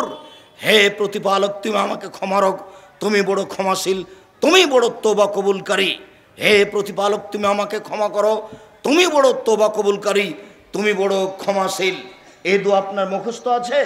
এই বৈঠকে বসে মাঝে মধ্যে বলতে হবে, রব্বিক ফিরলি ওয়া তুব আলাইয়া ইন্নাকা আনতাত তাওয়াবুল গাফুর, রব্বিক ফিরলি ওয়া তুব আলাইয়া ইন্নাকা আনতাত তাওয়াবুল গাফুর, রব্বিক ফিরলি ওয়া তুব আলাইয়া ইন্নাকা আনতাত তাওয়াবুল গাফুর। যদি মুখস্থ না থাকে 24 ঘন্টার মধ্যে এই দোয়া মুখস্থ করতে হবে। দোয়ার বইয়ে পাওয়া যাবে, যে কোনো সলাৎ শিক্ষা বইয়ে পাওয়া যাবে। সম্মানিত দিনী ভাই বোন, জানি না কীভাবে আপনার দিন কাটছে। এভাবে সংসার করে চট করে দুনিয়া থেকে বিদায় হয়ে যাবেন, কেউ আপনার কবরে নেকি ঢোকাতে পারবে না। ছেলে মেয়ে আপনার জন্য একটু দান খেরাত করবে কি না, আপনার জন্য একটু দোয়া করবে কি না, আপনি সব বাকি রেখে চলে গেলেন। আপনার ছেলে আপনার জন্য বলবে কি, রব্বির হামহুমা কামা রাব্বায়ানি সগীরা। যদিও আমি প্রস্তাব দিয়েছি জাতিকে, পৃথিবীর মানুষ সলাতে নামাজে সালাম ফেরার পূর্বে বলিও রব্বির হামহুমা কামা রাব্বায়ানি সগীরা। আমি এটা মুখস্থ করার জন্য, বলার জন্য আরও আমি অনুরোধ জানিয়েছি, 2 রাকাত সালাত আদায় করে আল্লাহর কাছে চাইবেন, আল্লাহ তুমি আমাকে তৌফিক দান করো, আমি যেন প্রত্যেক দিন সালাতে সালাম ফেরার পূর্বে একটু বলতে পারি রব্বির হামহুমা কামা রাব্বায়ানি সগীরা। যাই চাইবেন 2 রাকাত সালাত আদায় করে চাইতে হবে। বিপদে পড়েছেন, 2 রাকাত সালাত আদায় করে বিপদের কথা বলেন। জমি জায়গা কিনতে চাচ্ছেন, 2 রাকাত সালাত আদায় করে তাকে বলেন। 2 রাকাত সালাতই হচ্ছে সব কাজের মূল। 2 রাকাত সালাত আদায় করে আপনি সেটা বলবেন। আবু হুরায়রা রাদিয়াল্লাহু তাআলা আনহু বলেন, রাসূল সাল্লাল্লাহু আলাইহি সাল্লাম বলেছেন, রাহিমাল্লাহু রাজুলান কামা মিনাল লাইলি ওয়া সাল্লা। আল্লাহ ওই লোকের প্রতি দয়া করেন যে লোক রাতে উঠে 2 রাকাত সালাত আদায় করে, সুম্মা আইকা জাহালাহু, তারপরে স্ত্রীকে জাগায়, ফসল্লাত, স্ত্রীও 2 রাকাত সালাত আদায় করে, ফাইনা আবাদ, স্ত্রী যদি উঠতে না চাই, না আমি এখন উঠবো না, ঘুম ধরেছে, ফানাজাহা আলা ওয়াজহিল মা, তারপর তার মুখের উপরে পানি ঢেলে দেয়, এই খালেদা উঠো উঠো উঠো, এই যে না উঠলে তোমার মুখের উপরে পানি ঢেলে দিলাম। রাসূল সাল্লাল্লাহু আলাইহি সাল্লাম বলেন, ওয়ালা ইমরাতিন, আল্লাহ ওই মহিলার প্রতি দয়া করেন যে মহিলা রাতে উঠে 2 রাকাত সালাত আদায় করে, স্বামীকে উঠায়, স্বামী যদি উঠতে না চায় তাহলে পানি মুখের উপরে ঢেলে দেয়, ছিটিয়ে দেয়। দিনী বোন, আপনি হঠাৎ করে এটা করবেন না। আপনার স্বামীর মেজাজ বুঝা আপনি করেন, আল্লাহ রাসূল বলেছেন আপনি করেন, কিন্তু পরিবেশ যদি উল্টে যায় তাহলে এটা আরও খারাপ হবে। যখন পরিবেশটা আপনার মতো হয়ে যাবে ঠান্ডা, তখন আপনি করেন, এটা সহজ হবে। সম্মানিত দিনী ভাবে, বাচ্চাই বসো। আমরা আপনাদেরকে বেশিক্ষণ যে কষ্ট দেব তা নয়, আমরা ধরেন কাছাকাছি চলে এসেছি, আর আমি নিজেও ক্লান্ত। গত রাত্রে ছিলাম নরসিংদীতে, তারপর প্রতিষ্ঠানে গেছি রূপগঞ্জ, নারায়ণগঞ্জ, ঢাকায়, সেখানে কিছু কাজ করেছি, তারপর রাজশাহী ফিরে এসেছি। রাজশাহী তো এই এসা পর্যন্ত কি কি কাজ করলাম, একটু কিতাব দেখা কাজ ছিল, তারপরে এসার সময় কাছাকাছি এরকম সময়ে বের হয়ে আপনাদের এখানে এসেছি। আমিও নিজে ক্লান্ত বোধ মনে করছি, এরপরেও আমি মনে করছি আপনি আমার চেয়ে বেশি ক্লান্ত, আপনি আমার চেয়ে বেশি খাসতে গেছেন। সারাদিন কি গল্প না করেছেন, দোকানে বসে কত আড্ডা পিটেছেন, মুখখান বন্ধ রাখেন, জান্নাত পাওয়া যাবে। কত দিন বললাম আপনাকে যে আল্লাহ রাসূলকে বলা হলো মান নাজাত, বাঁচার পথ কি, কিভাবে জান্নাত পাবো, জাহান্নাম থেকে বেঁচে যাবো, এটা সরাসরি বলেন। তখন আল্লাহ রাসূল বলছেন, সারা পৃথিবীর মানুষ শুনে রেখো, 3টে কাজ করো জান্নাত পেয়ে যাবা। এক, মুখ বন্ধ রাখো, জান্নাত হয়ে গেছে। তুমি জানো না? জানো? মা হালতাদরি মাইকুবুর নাসান নারা, মানুষকে পিছন দিক থেকে ধাক্কা মেরে জাহান্নামে নিক্ষেপ করে কি তা কি জানো? মানুষকে পিছন দিক থেকে ধাক্কা মেরে জাহান্নামে নিক্ষেপ করে তা কি জানো? এই কথা বলতে বলতে রাসূল জিহ্বাটা ধরে নিয়ে বলছেন, দেখো, জিহ্বা মানুষকে পিছন দিক থেকে ধাক্কা মেরে জাহান্নামে নিক্ষেপ করে। আপনাকে যে আমি দোকানে বসতে নিষেধ করেছি কেন আপনি জানেন না? 2 জন মিলে আর একজনের বদনাম করছিল, তখন আপনি যে বলছেন ঠিকই বলেছিস, আসলেই খারাপ। এবার আপনি জান্নাতে যান মানুষের বদনাম করে, ও তো ঠেকিয়ে দিবে। খুব কঠিন। আপনি দোকানে বসবেনই না। আব্দুর রাজ্জাক সাহেব, আমাদের দোকান চলবে কিভাবে? আল্লাহ চালাবে। তোমার দোকানে তো লবণ আছে, তেল আছে, আমি কিনতে যাব, আরও কে যাবে? ইনশাল্লাহ। বিড়ি বন্ধ করে দাও, দোকান চলবে। রুজি যদি কম হয় বরকত বেশি হবে, রুজি যদি কম হয় বরকত বেশি হবে। বরকত ভিন্ন জিনিস, রুজি ভিন্ন জিনিস। রুজি ভিন্ন জিনিস, বরকত ভিন্ন জিনিস। আজ থেকে তোমার মাকে বলে দিও, পরে একটা হাদিস আসছে এখনই, আজ থেকে তোমার মাকে বলে দিও, আম্মা চিন্তা করবেন না, আপনি আমার দিকে খাবেন, বাপ আমার দিকে খাবে, ভাগ্নে আমার সাথে খাবে, ভাগ্নি আমার কাছে খাবে, বোনেরা আমার কাছে খাবে, বাপের যত আত্মীয় স্বজন বন্ধু বান্ধব আছে সব আমার কাছে খাবে। কেন? এদিকে শোনো, এই ছেলে শোনো, এদিকে। তুমি একাই রুজি উপার্জন করছিলে, তুমি একাই খাচ্ছিলে। বিবাহ করলে এখন তোমার হাত দিয়ে আল্লাহ দুইজনের রুজি দিল। তোমার একটা ছেলে হলো, তিনজনের রুজি তোমার হাতে হলো। আর একটা মেয়ে হলো, চারজনের রুজি তোমার হাতে হলো। তোমার ভাগ্নি আসলো, 5 জনের হলো। তোমার ভাগনা আসলো, 6 জনের হলো। তোমার বাপ মা আসলো, 8 জনের হলো। এখন 8 জনের রুজি আল্লাহ তোমার হাত দিয়ে দেন। এতক্ষণ 1 জনের রুজি হচ্ছিল। তুমি তোমার বাপকে বলো না, তোমার মাকে বলো, 6 মাসে দেখতে বাবা তোমার বাড়িতে বরকত নাজেল হয়েছে, তুমি খুব সুখে আছো, শান্তিতে আছো, কোনো সমস্যা হবে না। আমি বলিনি এই কথা, মুহাম্মদ সাল্লাল্লাহু আলাইহি সাল্লাম বলছেন, বরকত ভিন্ন জিনিস, রুজি ভিন্ন জিনিস। 100 মণ ধান পাওয়ার সাথে সাথে জরুরি দুর্ঘটনা ঘটলো, সবটি ধান বিক্রি করতে হলো। কি হলো তাহলে? বরকত কোথায় গেল? এইটা তো বরকত আছে। এটা কি? এটা টিস্যু পেপার 5, এটা একটা প্যাকেট, এটা তো বরকত আছে। কিভাবে? যে 15 দিন হলো একটা টিস্যু প্যাকেট নিয়েছিলাম, আজও শেষ হয়নি। আর আজকে একটা টিস্যু প্যাকেট নিয়ে আমি ওপরে রেখেছি, আর আমার বড় ছেলেটা বালতি ভর্তি পানি নিচে রেখেছে। তারপরে টিস্যু প্যাকেটটা পড়ে গেছে পানির উপরে। বলো তো এটার বয়স কতদিন হলো? এতে এখন বরকত নেই। বুঝাতে পারিনি কথা। বরকত ভিন্ন জিনিস, রুজি ভিন্ন জিনিস। তোমাদের বাড়িতে একটা টেবিল আছে তোমার দাদার করা, চেয়ার আছে একটা তোমার দাদার করা আছে।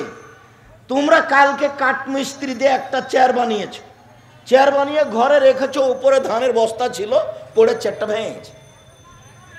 বলো এর নাম বরকত? এতে বরকত নয়, এটাতে বরকত আছে। বরকত ভিন্ন জিনিস, রুজি ভিন্ন জিনিস। আবু হুরায়রা রাদিয়াল্লাহু তাআলা আনহু বলেন, রাসূল সাল্লাল্লাহু আলাইহি সাল্লাম বলেছেন, ইন্না ফিল লাইলে ইন্না ফিল জান্নাতে গোরাফ ইউরা যাহিরুহু মিন বাতিনহা ও বাতিনহু মিন যাহিরিহা। জান্নাতে কতগুলি দামি দামি ঘর রয়েছে, যার বাহির থেকে ভিতর দেখা যায়, ভিতর থেকে বাহির দেখা যায়, খালি টক টক টক টক করছে, ঝকঝক করছে, খুব উন্নত মানের ঘর। সাহাবীগণ বললেন, লেমান হাজিহি, আল্লাহর নবী এত দামি ঘর কে পাবে? তিনি বললেন, শোনো, এক লেমান আলান আল কালামা, যার মুখের ভাষা নরম সে পাবে। যে বাপ মাকে ঝাঁকি দিয়ে কথা বলে না, মানুষের সাথে রিড কথা বলে না, বলছে আইতে আয়, তোর কত ক্ষমতা আছে দেখে লিব। এই ভাষা আর কোনোদিন মুখ দিয়ে বের করবে না, আয় তোকে সেটা লিব। এই ভাষা আর কোনোদিন মুখ দিয়ে বের করবেন না। এরকম দাঙ্গাবাজির ক্ষমতা, দাঙ্গাবাজি চিরদিন টিকে না। জুলুমবাজি করে, লুটতরাজ করে, মারামারি করে, নির্বাচনে এলাকাকে দখল করে, মানুষকে পিটিয়ে চিরদিন থাকা যায় না। ফেরাউন বেঁচে নেই, ফেরাউন পানিতে ডুবে গেছে। তোমার দাঙ্গাবাজি, তোমার দলীয় দাপট, তোমার ক্ষমতা মিটে যাবে কয়দিন পরে। তুমি মনে রেখো, জুলুমবাজি করে, চিলিয়ে, চিৎকার করে, একটা কিছু ঘটিয়ে 1 ঘন্টা বসবাস করবেন না। আমার অনুরোধ, আমি আপনার দিনী ভাই, আমি আপনার গ্রামের ছেলে, আমি আপনার গ্রামের মানুষ, আপনি আমার বাপ, আপনি আমার চাচা, আপনি আমার মা, আপনি আমার চাচি, আপনি আমার বোন, আমি আপনার বাড়ির ছেলে। আপনার কাছে অনুরোধ করে গেলাম, অনুরোধ রক্ষা করবেন। আর জীবনে কোনোদিন দাঙ্গাবাজি করে, মদবাজি করে, ক্ষমতা দেখে 1 মিনিট বেঁচে থাকার চেষ্টা করিয়েন না, ভুল সিদ্ধান্ত। আমার কথা রক্ষা করুন, ভালো হবে। জমি হারিয়ে গেছে, যাক। আমার বাপ আমাকে বলছে, বেটা 9 বিঘা জমি আমাদের 4 ভাই বোনের নাম আছে, তোমার দাদার নাম আছে, একবারে ঝকঝকে হয়ে আছে কাগজ, আমাকে লিখে দিবে, কিন্তু আমি আমার বড় ভাইকে কোনোদিন এই জমি চাষ করতে দেখিনি।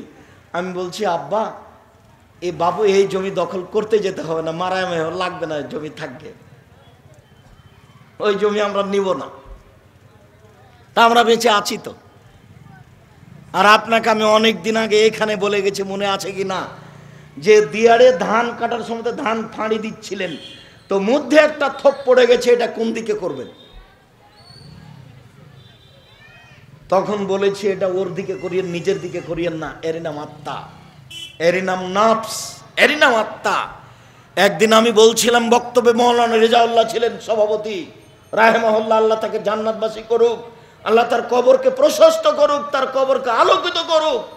বড় আলেম ছিলেন, জুমার দিন মারা গেছেন, জুমার দিনের হিসাবে রাসূল সাল্লাল্লাহু আলাইহি ওয়াসাল্লাম যা বলেছেন সেটাই যেন হয়ে যায়। 4 শ্রেণীর মানুষের কবরের শাস্তি হয় না, তার মধ্যে একটা সহজ। এদিকে দিনী বোন শোনেন, এই মেয়ে শোনো, চিল্লাচ্ছ না, এই ছেলে, আমাদের গ্রামের ছেলেরা, প্রতিষ্ঠানের ছেলেরা তো একটু বুঝে না, যেখানে কথা বলে তুমি ওখানে যেতে পারো না, কথা বলে কেন? আজকে আমরা ঠিক করব, তোমরা কেন দায়িত্ব নিয়েছো? বাগডাঙ্গার ছেলেরা তোমরা মরে গেছো, তোমরা কি করো? পিছনে মানুষ কথা বলে কেন? তোমরা যদি সামলাতে পারবে না তো আমাদের ডাকো কেন? অন্তত 40 জন বাগডাঙ্গার যুবককে প্রস্তুত থাকতে হতো, আজকে তোমরা বক্তব্য শুনতে পাবা না, তোমরা পাহারা দিবা চতুর্দিকে, পিপিলিকা এদিক ওদিকে গেলে ধরতে পারবা। বেসামাল হয়ে গেল তোমাদের কাছে অল্প মানুষ। সেদিন তো প্রায় রংপুরে প্রায় 2 লক্ষ মতো মানুষ হয়েছিল, তো তারা তো মোটামুটি সামলালো দেখলাম। সেদিন তো বগুড়াতে দেখলাম প্রায় 1.5 লক্ষের মতো মানুষ হবে, তো তারা তো মোটামুটি পরিবেশ সামলাতে পারলো। তোমাদেরটা যে একেবারে মনে হচ্ছে বেসামাল মনে হচ্ছে। অন্তত 40 জন যুবক তোমাদের পাহারা দিতে হতো চতুর্দিকে। আমি নির্বাচনে এসেছি, ভোট চাইতে এসেছি নাকি যে ওইভাবে কথা বলবে, হইচই করবে? আমি তো নির্বাচন করি না, নির্বাচন যেখানে হয় সেদিকে আমি এইভাবে দেখি না। কোনো দল সংগঠন করি না, 1 মিনিটের জন্য করিনি, করবো না ইনশাআল্লাহ। এরকম কোনো কিছু না, আপোষ নিয়ে চলিনি। আল্লাহে আল্লাহর কসম, আল্লাহে আল্লাহর কসম, 90 সাল থেকে নিয়ে এখন পর্যন্ত আমি কোনো অপ্রয়োজনীয় বাক্য বলিনি। 90 সাল থেকে না আজ পর্যন্ত, আল্লাহে আল্লাহর কসম, 90 সাল থেকে নিয়ে এখন পর্যন্ত আমি কোনোদিন কেসা কাহিনী বলিনি। আল্লাহে আল্লাহর কসম, 90 সাল থেকে নিয়ে এখন পর্যন্ত আমি কোনো দিন মানুষের কাছে পথ খরচ পাথেও চাইনি। এ দেশের মাটিতে কেউ যদি প্রমাণ করে দিতে পারে, আব্দুর রাজ্জাক সাহেব আমার কাছে একদিন পথ খরচ পাথেও চেয়েছিল, আমি জিন্দেগিতে আর কোনোদিন বক্তব্য দিতে যাব না। আল্লাহর কসম, 90 সাল থেকে নিয়ে এখন পর্যন্ত কেউ আমার কাছে পরিচয় আদায় করতে পারেনি। আমাকে চাপ দিয়ে বলেছে, আরে আপনার নামটা কিভাবে লিখবো বলেন না, আপনার কিছু ডিগ্রি কিছু বলেন না। তখন আমি বলেছি, আমার নাম আব্দুর রাজ্জাক, আর আমার বাপের নাম ইউসুফ, বাপ বেটা মিলে আব্দুর রাজ্জাক বিন ইউসুফ। এর চেয়ে আমি বেশি কোনোদিন বলিনি। আল্লাহ আল্লাহর কসম, দিন প্রচার করতে এসে জাতিকে ফাঁকি দিয়ে আমি পরকাল হারাতে রাজি নই। আমি আজকে নিজের গ্রামে, নিজের জন্মভূমিতে বক্তব্য দিতে এসেছি। আপনি আমার পৃথিবীতে সবচেয়ে কাছের মানুষ। আমি অন্য জেলাতে যখন যাই তখন তারা আমার দূরের মানুষ, আপনি আমার কাছে কাছের মানুষ, যদিচ আমার আফসোসের শেষ নাই। আমি চাঁপাইনবাবগঞ্জ জেলাতে জন্ম নিয়ে চাঁপাইনবাবগঞ্জের মাটিতে আমি বক্তব্য দিতে পাবো না। কে নাকি চাঁপাইনবাবগঞ্জে বসবাস করে, তার নাকি জোরালো দাবি আব্দুর রাজ্জাক বিন ইউসুফ যেন চাঁপাইনবাবগঞ্জের মাটিতে ঢুকতে না পারে। বাট আমি তো এখানে জন্মই গ্রহণ করেছি, তা আমি ঢুকবো না তো তুমি ঢুকবা? আমি কথা বলবো না তুমি কথা বলবে? তোমাকে নয়, তোমার বংশকে, তোমার জাতিকে চ্যালেঞ্জ করে বললাম, 90 সাল থেকে নিয়ে এখন পর্যন্ত আমি কোনোদিন অপ্রয়োজনীয় বাক্য বলিনি। দেখি তোমার কোন বক্তা এই কথা বলতে পারে। বেটা, আমি কথা লুকিয়ে রাখিনি, সব কথা মোবাইলে আছে, ইন্টারনেটে আছে। তুমি কত বড় সাহস নিয়ে জন্মগ্রহণ করো, আমি আমার জন্মভূমিতে আসতে পাবো না? তুমি কি পেয়েছ? তোমার কোন নেতা, তোমার কোন বক্তা এই কথা বলতে পারে যে আমি 90 সাল থেকে কোনদিন অপ্রয়োজনীয় বাক্য বলিনি, সেই নেতা আমার চাপা নমজের বুকে বক্তব্য দিবে, সেই দাবি তোমার, আমার মতো দাবি তোমার বক্তা করে না কেন, করুক না কেন? আরে বেটা, আমার বক্তব্য তুমি বের করো না। আমি তো 90 সাল থেকে প্রতিদিন বলছি, তুমি আমার একটা বাক্য বের করো আমি অপ্রয়োজনীয় বলেছি, একটা বাক্য। একদিন আমি মানুষের কাছে পথ খরচ চেয়েছি, তুমি বলো আমি আমার জন্মভূমিতে আসতে পাবো না? মানে কেন আমার জন্মভূমিতে আসতে পাবো না? তুমি কি পেয়েছো? তোমার এই ক্ষমতা চিরদিন থাকবে না। যেদিন তুমি হারিয়ে যাওয়া সেদিন আমি আসবো ইনশাআল্লাহ। তুমি তোমার ক্ষমতা দেখে মানুষকে এইভাবে খাটো করার, অপমান করার চেষ্টা করিও না। তুমি তোমার হুজুরকে বলিও, তোমার নেতাকে বলিও, আমি তো বলছি 90 সাল থেকে এখন পর্যন্ত আমি কোনোদিন পথ খরচ চাইনি। তুমি তোমার হুজুরকে একটু বলো না যে আপনি কোনোদিন পথ খরচ চাননি, এটা বলেন তো দেখি। আর আমি তো প্রতিদিন বলছি যে কেউ বলুক যে আব্দুর রাজ্জাক সাহেব আপনি আমার কাছে একদিন পথ খরচ চেয়েছিলেন। রংপুর থেকে আমি এমনি চলে এসেছি, 1 টাকাও দেয়নি, পরীক্ষা করে দেখেছে, দেখি কি বলে।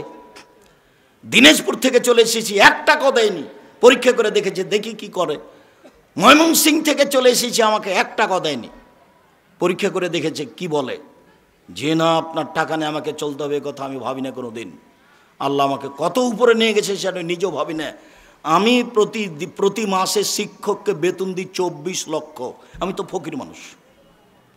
প্রতি মাসে আমার শিক্ষকের বেতন কত? 24 লক্ষ। 250 জন শিক্ষক শিক্ষিকা। আমার ছাত্রছাত্রী হচ্ছে 4200। জামিয়া সালাফিয়া বরিশাল, জামিয়া সালাফিয়া দিনাজপুর, জামিয়া সালাফিয়া রূপগঞ্জ নারায়ণগঞ্জ ঢাকা, জামিয়া সালাফিয়া ডাঙ্গিপাড়া পবা রাজশাহী, জামিয়া সালাফিয়া ডাঙ্গিপাড়া পবা রাজশাহী, জামিয়া সালাফিয়া রূপগঞ্জ নারায়ণগঞ্জ ঢাকা। এই 2টা প্রতিষ্ঠানে হলো 4000 ছেলে মেয়ে পড়াশোনা করে, সবে প্রায় আবাসিক ভিন্ন ভিন্ন। 250 জন শিক্ষক শিক্ষিকা, 350 জন এতিম, 500 জন অসহায়। আপনি যান কালকে দেখে আসেন। জামিয়া সালাফিয়া ডাঙ্গিপাড়া পবা রাজশাহী, সালাফিয়া রূপগঞ্জ নারায়ণগঞ্জ ঢাকা, 50 বিঘা জমির উপরে প্রায় সবই কিনা। ডাঙ্গিপাড়াতে যান, মসজিদটা হলো 90% জমির উপরে, যারা একতলাতে 3000 মানুষ একসাথে সালাত আদায় করতে পারবে, 2 তলা পূর্ণ কমপ্লিট হয়ে আছে। আর যেটা রূপগঞ্জ নারায়ণগঞ্জ ঢাকা, ওটাতে মসজিদের জন্য জমি বরাদ্দ করেছি 200 শতক। মসজিদ হবে যারা একতলাতে মুসল্লি সালাত আদায় করতে পারবে 10,000। এশিয়া মহাদেশের আল হাদিসের সবচেয়ে বড় মসজিদ। 10,000 মানুষ একসাথে একতলা সালাত আদায় করতে পারবে। আমি তো আপনার গ্রামের মানুষ। আমার না আছে দলীয় ক্ষমতা, না আছে আমার বংশীয় ক্ষমতা, না আছে আমার আপনার এই সামাজিক ক্ষমতা, কোনোই ক্ষমতা নেই। আমি কচুর পাতার পানি টলমল টলমল করে পড়লো কি পড়লো। আমি 10 পয়সার ক্ষতি করিনি। 2 প্রতিষ্ঠানে আমি যদি এক সন্ধ্যা খেয়েছি, আমি খাওয়া খরচ দিয়ে দিয়েছি, আমার নামে ফাইল করা আছে। আমি আপনাদের জামিয়া সালাফের 101 পয়সা সুবিধা ভোগ করি না, 1 পয়সা সুবিধা ভোগ করি না। আমি কাজে সফল হবই হব ইনশাল্লাহ। 2013 সালের 24 আগস্ট রোজ মঙ্গলবার জামিয়া সালাফিয়া রূপগঞ্জ নারায়ণগঞ্জ ঢাকার মাঠে বলেছিলাম, আমার হাতে টাকা নাই, কথা সত্য। এখানে প্রতিষ্ঠান গড়বে, কথা সত্য। ইনশাল্লাহ গড়বেই গড়বে। কোটি কোটি টাকা সেখানে খরচ আছে। আমার হাতে টাকা নাই, কথা সত্য। প্রতিষ্ঠান গড়বে, কথা সত্য। 2016 সালের 17 ফেব্রুয়ারি রোজ বুধবার বিকাল 4:30টার সময় বলেছিলাম, ডাঙ্গিপাড়া জামিয়া সালাফের মাঠে আমার হাতে টাকা নাই, কথা সত্য। এখানে প্রতিষ্ঠান গড়বে, কথা সত্য। ইনশাল্লাহ গড়বেই গড়বে। কিভাবে গড়বে তা আমি জানি না, তবে গড়বে নিশ্চিত, অবধারিত গড়বে, অবশ্যই গড়বে, গড়বে গড়বে ইনশাআল্লাহ। আমি চেয়েছিলাম দেবীনগরের মাঠে, দেবীনগরের মাদ্রাসা সরিয়ে মাঠে একটা বড় মাদ্রাসা করা হোক। আমি চেয়েছিলাম দেবীনগর ঈদগাহর মাঠটা বিক্রি করে দিয়া বাইরে একটা বড় মাঠ করা হোক। কোনো মানুষ আমার কথায় সাড়া দেয়নি। আমি যখন সাড়া দেয়নি কেউ, তখন তাতে সেটা নিয়ে আর আমি কোনো মাথায় রাখিনি। বিভিন্ন জেলাতে প্রতিষ্ঠান গড়াতে পারি, দেবীনগরে পারি না, পারি আলহামদুলিল্লাহ, কিন্তু মানুষ সেভাবে সাড়া দেওয়া প্রয়োজন মনে করে না। তখন আমি নিজে থেকে গেলে আরেকটা উল্টে আর কিছু হয়ে যাবে, যার কারণে আমি পছন্দ করি না। আমি আপনার দোয়ার ভিখারি। শুধুমাত্র দোয়া করবেন জামিয়া সালাফিয়াতে আপনাকে টাকা দিতে হবে, এই কথা আমি বলিনি। আমি বলেছি এই দেশের মাটিতে জামিয়া সালাফিয়া থেকে ছেলেরা বাংলা, ইংরেজি, আরবি উন্নত মানের শিক্ষা অর্জন করে জাতির অন্যায়ের বিরুদ্ধে লড়বে। মুখে কলমে মিডিয়ায় লড়বে, লড়ছেও। কলমে চলছে মাসিকা লিতেসাম পত্রিকা, যার 50টা উত্তর হয়। এখানে আপনাদের বাগডাঙ্গার ছেলে আব্দুল বারী এই পত্রিকার মূলত দায়িত্ব পালন করে। আরও সবাই আছে, 10 জন খালি মুফতি আছে। 50টা প্রশ্নের উত্তর আছে। এটা জাতীয় সম্পদ, জামিয়া সালাফের মুখপাত্র। আরও অনেক বই পুস্তক আছে, সব এখান থেকে বের করা হয়। অনলাইনে ইতেসাম টিভি আছে, অনলাইনে বের করা হয় টিভির মাধ্যমে, মিডিয়ার মাধ্যমে। আর আমরা তো মাঠে আছি, ধারাবাহিক পাওয়া যাবে ইনশাআল্লাহ। জাতিকে ফাঁকি দিনি মুখে, জাতিকে ফাঁকি দিনি কলমে, জাতিকে ফাঁকি দিনি মুখে, জাতিকে ফাঁকি দিনি কলমে। বই যা কিছু বের করেছি একটা বাক্য নিজে থেকে লেখা নাই। কোনো সময় জাতিকে কলমে মুখে মিডিয়ায় ফাঁকি দিয়ে পরকাল হারাতে রাজি নাই। এটা চাঁপাইনবাবগঞ্জ, এটা আমার গ্রাম, এটা আমার বাড়ি। আমি এই বাড়িতে আসতে পারি না, তখন আমার খুব কষ্ট হয়। আমি তো গত বছর আসতে চেয়েছিলাম, আমাকে আসতে দেওয়া হয়নি। সেখানে আমি আপনার ওই দারুল হাদিস চাঁপাইনবাবগঞ্জ আসতে চেয়েছিলাম, আমাকে আসতে দেওয়া হয়নি।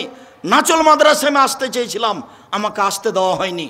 নাচল মাদ্রাসায় গতবারের আগের বার বক্তব্য চলতে 4-5 মিনিট হয়েছে, তখন আমাকে বক্তব্য বন্ধ করতে বলা হলো। আমি বক্তব্য বন্ধ করলাম। যারা বক্তব্য করেছে, যারা চেষ্টা চালাচ্ছে, সবাইকে চ্যালেঞ্জ করলাম। আমার হায়াত পর্যন্ত চ্যালেঞ্জ থাকলো। দেখি কোন মায়ের বেটা আছে যে কোরআন হাদিস বলে টিকার মতো ক্ষমতা রাখে। তুমি একটু বলো না, তোমার হুজুরকে বলো, তোমার নেতাকে বলো, 1 ঘন্টা বক্তব্য দিতে বলো, দেখি ও কি বলে, কোন কেসা কাহিনী নিয়ে আসে। তোমার হুজুর একটু বলে না কেন? মানুষকে এভাবে কষ্ট দেওয়া ঠিক নয়, জাতিকে এভাবে ফাঁকি দিয়ে আরেকজনের প্রতি নির্যাতন করা, জুলুম চালানো ঠিক নয়। সম্মানিত দিনী ভাই বোন, রাসূল সাল্লাল্লাহু আলাইহি সাল্লাম বলেন, শোনো, জান্নাতে কতগুলি দামি দামি ঘর আছে, যার বাহির থেকে ভিতর দেখা যায়, ভিতর থেকে বাহির দেখা যায়, খুব উন্নত মানের পদার্থ দিয়ে তৈরি। সাহাবীগণ বললেন, আল্লাহ নবী, এত দামি ঘর কে পাবে? তখন আল্লাহ রাসূল বললেন, মুখের ভাষা নরম যে, মানুষের সাথে ভালো করে কথা বলে যে, সেই পাবে। আজ থেকে দাম্ভিকতা দেখিয়ে 1 মিনিট বেঁচে থাকার চেষ্টা করিয়েন না, নরম হয়ে বেঁচে থাকেন। নরম হয়ে বেঁচে থাকা ভালো। প্রতিবেশীকে সম্মান করে বেঁচে থাকবেন। প্রতিবেশীর হাত ধরে আজকে ক্ষমা নেবেন, আজকে নিতে হবে। এই ছেলে, তোমার বাপ ছোট, তোমার চাচা বড়। তোমার বাপের কারণে গন্ডগোল হয়নি, তোমার চাচার কারণে গন্ডগোল হয়েছে। 1 মাস থেকে তোমার বাপ আর তোমার চাচা কথা বলে না। তোমার বাপ ছোট, ভোর হতে হতে যেন তোমার বাপ তোমার চাচার হাত ধরে ক্ষমা নেই। ভুল কিন্তু তোমার চাচার কারণে হয়েছে। ও বড় মানুষ, ওকে সম্মান করতে হবে তোমার বাপকে। এটা আল্লাহ রাসূলের নীতি। শোনো, তোমার মা ছোট আর তোমার চাচি বড়, গন্ডগোল কিন্তু তোমার চাচির কারণে হয়েছে। এরপরেও তোমার মার উচিত আজকে ভোর হতে হতে তোমার মা তোমার চাচির হাত ধরে ক্ষমা নিয়ে বলবে, বুবু যা হয়েছে হয়েছে, চলার পথ আমরা খুলে দিই, আপোষে চলি 2 বোনের মতো হয়ে। এটা তোমার মাকে করতে হবে, এটা তোমার বাপকে করতে হবে। এটা রাসূলের নীতি। দাম্ভিকতা দেখিয়ে, ক্ষমতা দেখিয়ে, জুলুম করে